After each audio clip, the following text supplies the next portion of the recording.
Well, that was down to Paul now initially, because he had read Nando Parrado's book. Just by chance, we thought it would be a great name for a horse.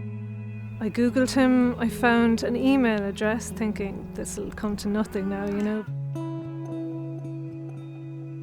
The next morning we had an email from Nando Parrado to say that he'd be delighted to have a horse named after him. It was funny, I kind of looked at it and I had to read it twice.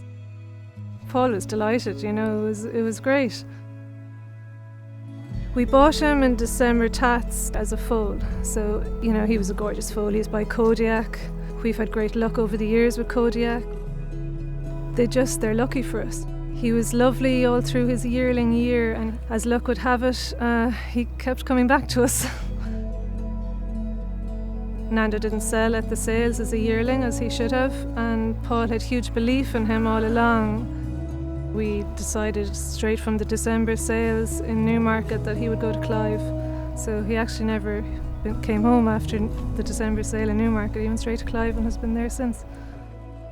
I was actually away on holiday when I had a very nice text from Paul McCartan to say there was a horse on its way. He was always a nice horse to deal with. When we got him going in the spring, he went really well, and we were really pleased with him. And then, as we all know, the wretched COVID set in, and all our plans of all the good work we were doing was a little bit uncertain where we were going to be racing. I think Paul and Marie were a little bit unsure that we should be going for such a high-profile race as the Coventry at Royal Ascot. We'd only had 2.5 weeks racing prior to Royal Ascot, so it was a very strange year. Anyway, thank goodness they let us run him. Red sleeves Nando Parrado and then Carter as they race towards the final furlong. We expected him to run well, but having said that, he was a maiden going to Royal Ascot for the Coventry. You don't dream that they'll win it. You hope to run well maybe and have a good day out, but he travelled so well through the race, and 2 furlongs out we were thinking, God, he might have a chance here, so there was a lot of shouting and roaring, and it was great, it was fantastic.